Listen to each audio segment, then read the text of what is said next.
If you watch the Cajun Cardboard channel, I want you to consider using the PWCC Marketplace. It's a great place to buy sports cards, and you can even support the channel through my affiliate link, which is conveniently located in the YouTube description to this very video you're about to watch. Pause the video, get into the YouTube description, look in the top right of the channel, and you're going to see a link to PWCC. Save that link in your browser, and now you are able to buy sports cards on the PWCC Marketplace just like I do, and at the same time support the Cajun Cardboard channel.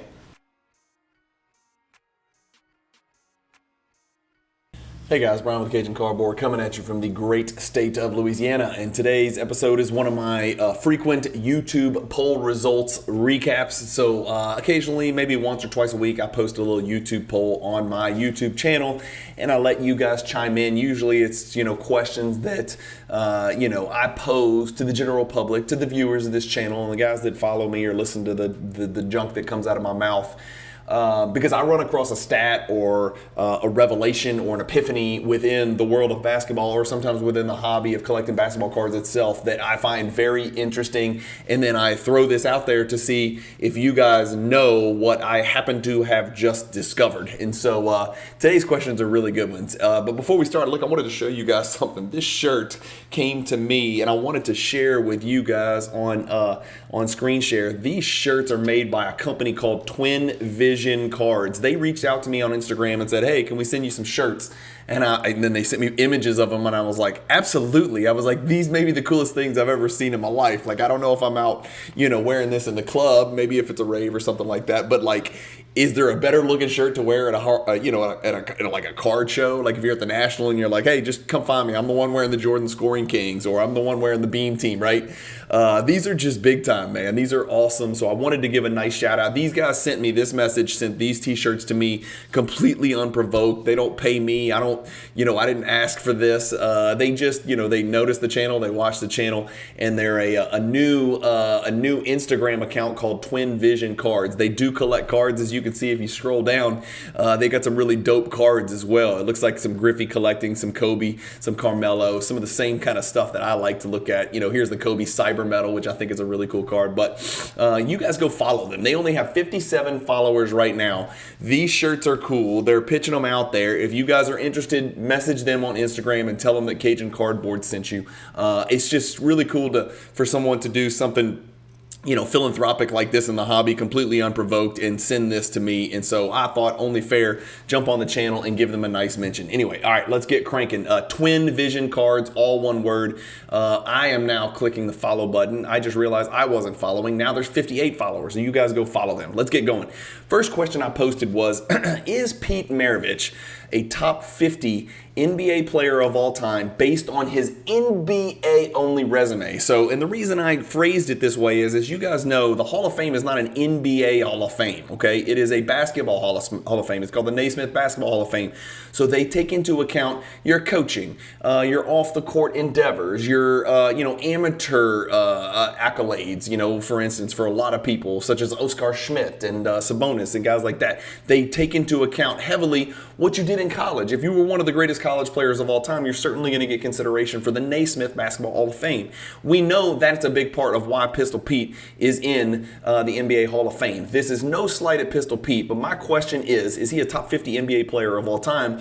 And everybody, it looks to me like the supermajority, which is just shy of 2/3, 65% chimed in yes. I disagree. I completely disagree. As much as I love Pistol Pete, and as much as I love the state of Louisiana, and Pistol Pete is a fixture and a legend and an icon and a huge foundational piece for LSU, which is Louisiana State University, located here in Baton Rouge, Louisiana, I just don't think he's a top 50 player of all time based on resume. And the reason I say this is, and we're gonna kind of follow this up with another question that I posed comparing Russell Westbrook and Allen Iverson, who, in my opinion, are similar types of players. I shouldn't even say that because they play different positions, but I want to compare those two players for different reasons. But if you look at Pistol Pete's career, he's 24, 4, and 5. Great numbers. He only put in 658 games. We know he had injury issues, and of course, he left us way too soon due to a heart attack, I think, at a basketball pickup game down here in Louisiana. But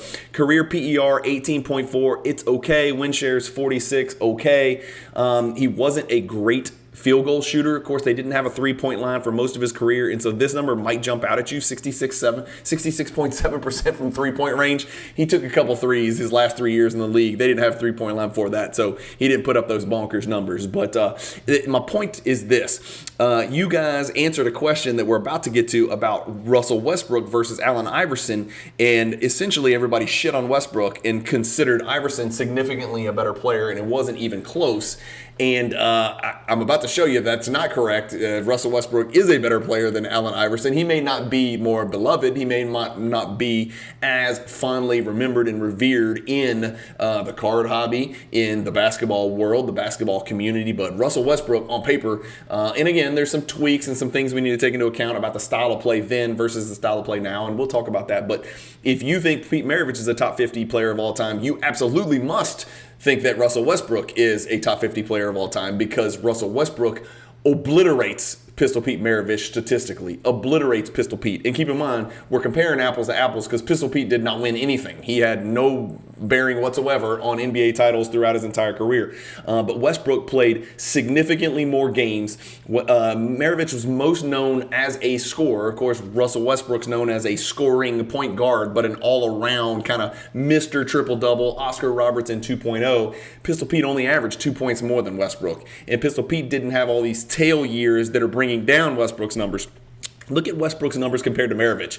Maravich is 24, 4, and 5 on 44% shooting. Westbrook is 22.4, so a little bit less than 2 points per game different, but 7.3 and 8.4. Eye-popping numbers. Yes, he plays in a different era. It's easier to accumulate assists. It's easier to accumulate rebounds, but he played a more difficult position. He played the true point guard position. He shot 43.8%, or he is shooting 43.8% from the floor for his career. Maravich shot 44.1, so they shot about the same, and that's the biggest knock on Westbrook, is that he can't shoot the basketball. And I agree, he can't shoot three-pointers, but he gets to the rim at will, a thing that Pete Maravich struggled a little bit more with in the NBA, and even in college, he was primarily a perimeter-oriented scorer. Of course, he was great. Don't get me wrong, I still think he's the greatest. He's in the top 5 greatest college players that ever played, but he didn't win anything in college either. And so we are comparing apples to apples. Free throw percentage, Westbrook is 78%. Pete Maravich was shockingly only 82% for somebody who I thought was a really, really good shooter. But look at their PER, 18.4 for Pete, 22.2 for Westbrook. That's a humongous difference. That is a huge, huge, huge difference. So if you think Maravich is a top 50, you necessarily must consider Russell Westbrook a top 50. Neither one of them played any elite level of defense, so you can throw that half of the game out the window. The next question was it went about as I expected. I had Nat Turner on the channel in the MJ hierarchy, and we talked about the PMG Green versus the Essential Credentials now, and I was just curious what you guys thought. And perception is reality. You guys overwhelmingly chose that if you could obtain one of these two grails, it would be the PMG Green, 89% to 11%. So pretty much 9 out of 10 people agreed the PMG Green beats the Essential Credentials now, despite the fact that it's one serial number lower. Again, going back to the fact we know one of the PMG Greens was destroyed. I think there's video evidence of it, or at least it's been substantiated that one of those green PMG Jordans was destroyed. So they're both basically 9 copies in existence as far as we know. That was not a surprising result right there. This one was a little bit surprising, and I posted this because the great Chris McGill, Chris Hoge of Card Ladder fame and the crossover, and I argue all the time, he poops on hand serial numbered cards. I love hand serial numbered cards. I think it adds an extra touch to it. I think it means somebody held the card in their hand. I realize it's not the athlete themselves that are hand numbering their own cards, but I just think it's cool and it's unique, and I like things that are unique, and I like things that are a little bit off the beaten path. And so hand serial number cards are significantly more rare than machine stamp serial number cards, but this didn't really surprise me. I gave 3 options, and about 1/4 of the people said they don't care if it's hand numbered or serial numbered. About About 1/4 said they prefer hand serial numbered cards with a Sharpie, and then about half of the people, twice as many people, prefer machine stamped cards than hand serial numbered cards. So those are some interesting results right there. Some of the hand serial number cards that evoke fond memories for me: the Grand Finale, Diamond Dimensions. I'm trying to think of some other Jordan cards that have hand serial numbering. Those are the two that come to mind. You'd have to go back and consult the MJ Hierarchy Project. This was interesting, and y'all got it right. And I was just kind of testing you because, the further we get away from a player's career, we forget about the bad and we hyper-focus on the good. And Ray Allen just relatively recently retired. And so I was worried that people would think that Reggie Miller was basically a better version of Ray Allen. It's quite the opposite, and I've got them pulled up right here, and I took the best 15 seasons for each. Luckily, they both played buku seasons at around the same ages, and so it was real easy to compare. And if you look at the comparison, Reggie was known as only a scorer. That is his sole purpose on the court. He was a true shooting guard scorer. Ray Allen is a true shooting guard scorer. No one could argue either was a point guard. No one could argue either was a small forward. No one could argue either give a shit about defense. And so this is a great apples to apples comparison of two great players from slightly different eras. Ray Allen was a better scorer, a better rebounder, a better assister. He stole the ball slightly more. They blocked it the same, which was almost never. Ray Allen did not shoot as good a percentage as Reggie Miller did, and I think it's because of the voluminous nature of Ray Allen's three-point shooting. He just played in that different pace and space era. Shooting 9 3-pointers a game was permitted, whereas Reggie Miller was the most prolific, or one of the most prolific three-point shooters during his era, and he was probably taking fewer than Ray Allen was making. Let's just put it that way. But so Reggie Miller probably took a little bit better shots, a few closer to the rim, probably a little bit less contested than Ray Allen, because a lot of people forget early Ray Allen was bouncy and he was an alpha shooting guard. He wasn't just a catch and shoot three-point shooter. Three-point shooting percentage, what do you know? They're right on each other. 0.001 difference between the two. Believe it or not, Ray Allen a better free throw shooter. I was very impressed, but again, both elite by any standards from a free throw line. And here is where Reggie kind of takes the lead. Better effective field goal percentage. Again, that takes into account, the value of points per shot, whatever. You guys know the calculation. It basically takes into account three-point shooting and factors it in there. So it's an easier comparison of eras. The BPM is box plus minus, Reggie a little bit better, and then VORP, value over replacement player, Reggie by a very slight margin. Down here, as far as awards and honors, this was, what really kind of surprised me. Reggie only made 5 All-Star teams. Now, part of the problem is, you only got like, however many guards, and you had, in the East, you always, you had Isaiah for a touch there for Reggie. You had, Michael Jordan over there. You're all, it was just tough, right? It was just very tough. And it was tough for Ray Allen too. I get it. But Ray Allen made twice as many All-Star teams, 3 versus 2 for all NBA. And then Ray got a championship. But again, a ring. I'm not the rings guy, and alpha rings mean a lot more than beta rings, and this wasn't even a beta ring. So Ray Allen was not even the third best player on his NBA title team. Obviously he was down there with the Heatles, so you had LeBron and Wade and those folks. But Ray Allen did hit a huge shot, don't get me wrong, but that's not really his ring. The same way it's Dirk's ring, or the same way it's Olajuwon's ring, or the same way it was Jordan's 6 rings. It's a little bit different. But nevertheless, he has a ring and Reggie doesn't. So I think an edge here goes to Ray Allen. It's not a landslide, but I think the edge there goes to Ray Allen. Okay, and so this next one is the one that I really want to harp on for a bit here. This is just not correct. And the reason I posted it is because I knew this was going to be the response of most of the people, and y'all are going to be screaming at your screen. But everybody's got recency bias. For whatever reason, the world has soured on Russell Westbrook. And look, I say this as a person who owns one Russell Westbrook card. I literally own one card, and it's only because I'm collecting the 2012 Prism PSA 10 base set. So I own a $25 Russell Westbrook card. I have no dog in this hunt. I don't own a single Allen Iverson card to the best of my knowledge, unless it's in some white box somewhere up in a closet in my bedroom. This is not correct. And the world remembers Allen Iverson extremely, extremely fondly. But let me show you this comparison. Luckily, these two guys also played forever, and I've compared their 14 seasons here. Only played twice head-to-head, so not much overlap there.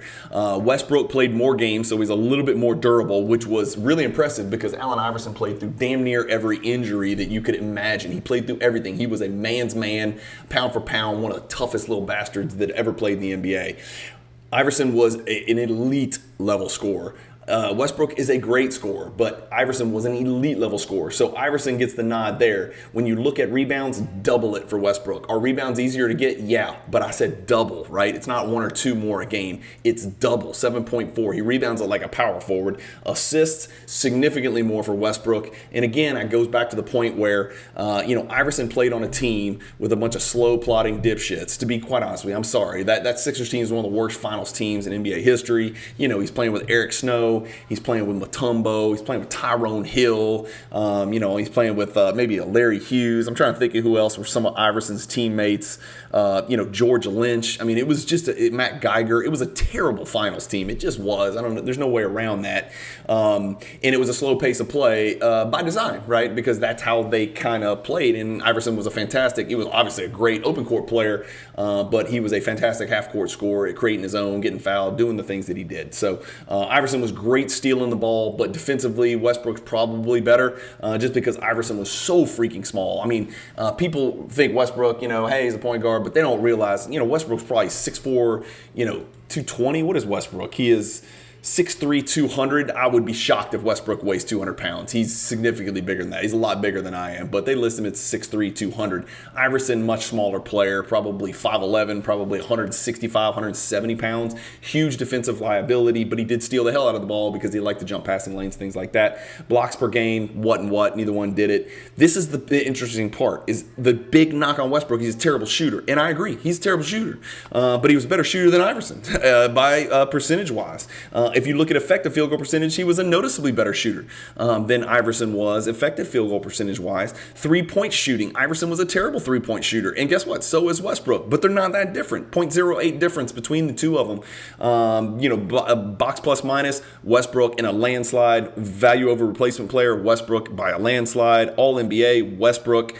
First-team All-NBA, Iverson does get the nod. Both of them snuck one MVP during their career. And, you could say both were well-deserved. One was well-deserved. Who knows? That's up to debate, just depending on who you are. When Westbrook got his, he did things that no one had ever done. And he honestly could have got another one because I think he averaged triple-double 2 consecutive years. All-star teams, about the same. Westbrook's probably made his last all-star team, so nod goes to Iverson. If anything, it's close, but it's Westbrook. I don't think it's really even close because Westbrook is still adding to his statistical paper resume in the NBA, and obviously Iverson is done. Now, what Iverson brought to the table from a swag, from a style, from a culture standpoint is significantly different than Westbrook. Iverson is the people's champion. People love Iverson the way they loved Rocky in Philadelphia, right? So I think that had a big part to do with your answers. But if you just look at numbers on paper, I'm just not with you guys. And you guys know I'm a truth teller. So if I see something that I think is incongruous, as they say, this is it. 85-15 is not cutting it. If it was 50-50, fine. 85-15, it's just flat out not correct. I think Westbrook's the better player, and I think Westbrook is going to be very, very fondly remembered when he finishes. Just my opinion. This is just a post that I made about a little chintzy card that I had, but I thought it was great because of all the players that were in that one picture. Are you going to the National this week? This was, of course, 2 weeks ago before the National started. 84% said no, and that's shocking to me because I was there. It was a sausage fest. We were jammed in there. It was, a hot box. It was an amazing atmosphere, amazing positivity, broke the attendance record Saturday night. They didn't even need Sunday's numbers to break the attendance record. So I was shocked that 84% of the people that watch my channel did not go to the National. I think y'all need to get on the plane and go try it out in Cleveland and see what happens and come say hi to me. I'll be the dude wearing the Scoring King shirt, but I'm going to cut these sleeves off because I'm about to start working out. So I'm about to cut these sleeves off and use this as a workout shirt. I'm just kidding, Twin Vision. I'm not cutting your shirt up. This is too cool of a shirt to cut up. For those of you who attended both Atlantic City and Rosemont, I wanted you guys to reply, and that's why we got fewer votes, right? About half as many votes as normal. 117 people chimed in. 9% said Atlantic City was good, Rosemont was bad. I thought that would be 0. Okay, but 9%, that's fine. 1 out of 10, whatever. 1 out of 11. Rosemont was good, Atlantic City was bad. That is the answer that I suspected would be in either the majority, which it was 51%, or the vast majority. They were both bad, 11%. That surprised me because I think a lot of people had a good time in Rosemont, and I think the general consensus was that Rosemont was really good, and then they were both good. That's me. Honestly, I liked Atlantic City. It was my first national, so I had no frame of reference. I'm not spoiled. I'm not elite. I'm not entitled. I didn't expect, some kind of, red carpet treatment. I don't care about downtown Atlantic City. I'm not really freaking hanging out in downtown Atlantic City. I didn't care about the restaurants. I didn't care about the club scene. I didn't care about, that I had to go a quarter mile to get to the convention center. I didn't really care because all I cared about was the convention center, the people there, the cards within it. The travel getting there is a pain in the ass. But that's not a reason not to like the National, is that it's difficult to get to. That's just not a good reason not to like it. But I do understand people had complaints about that. So this wasn't that surprising. This is pretty much, if I had to pick the two that would get the biggest percentage responses, that's the two that I would have presumed. These two answers shock the hell out of me. Let's start with the Golden. Have you ever bought a card on the Golden Weekly Auction or Golden Elite Auction? 23%, less than 1 out of 4 people said yes. And PWCC, very similar answer, not quite to the same disparity, about 1 out of 3. I am absolutely astonished. You guys are missing out if you're not buying cards on Golden and PWCC. You know I'm a PWCC guy, so I'm not objective, but I can't imagine not going and looking at the Golden Weekly Auction at the Jordan cards that are available. There's cards you'll see on there that you won't see on eBay, and it's not high-end stuff. And I think the reason for these responses with overwhelmingly high percentages of no, I have not bought on Golden, no, I have not bought on PWCC, is because I think there is still a perception that those auction houses only auction very high-end cards. There could be nothing further from the truth. You guys really need to put eyeballs on the PWCC Weekly Auction. Now, the Premier Auction and the Golden Elite Auction, yes, very high-end cards. They're going to, price out 99.9% of the hobby. You're talking about cards that are worth, $15,000, $20,000, sometimes $100,000. That's fine. Those are fun just to look at and watch the results. And I talk about the results and do stuff like that. But these weeklies for Golden and the weeklies for PWCC, they're must-see TV. Well, it's not TV. It's just must-see auctions. I think you guys need to really go check it out. If you're going to go check out the PWCC Weekly Auctions, go into my YouTube channel, click the PWCC link in the top right of my homepage. It will take you to PWCC. That is my affiliate link. So you're going in through the Cajun Cardboard umbrella. Anything you buy in the PWCC Weekly Auction, a little tiny fraction of that will be remitted to me in compensation from PWCC. I'm always very truthful about getting paid. I do get paid by PWCC for everybody that I steer, and I'm not steering people somewhere that I don't, go myself. I live and breathe all over the PWCC platform, buying and selling. And I love it. I think it's a great option. I think it's something you guys should definitely take a look at. When you do plug in that affiliate link, just go ahead and save it as your favorites. And that way, every time you go into PWCC, you'll go in under my affiliate link and support the Cajun Cardboard channel. If you're interested in selling on PWCC, just reach out to me on Instagram. Use the promo code Cajun, all caps, CAJUN. That's another way you can support the channel. But you guys are sleeping if you're not checking out Golden and you're not checking out the PWCC auction house. And for those of you who think this is shield, that's shield, or this is blah, blah, blah, just bid what you think is a fair price for the card, and none of that shit matters. I don't understand why people are always saying, that was shield. Every time a card sells for a high price, that was shield. That was shield. They're not all shield. No one wins from shield cards. Like, it doesn't work that way. Like if the auction house themselves was shilling the card, then and they end up being the high bidder, then they aren't going to get paid and they're not going to get a commission. So why in the hell would they shill their cards?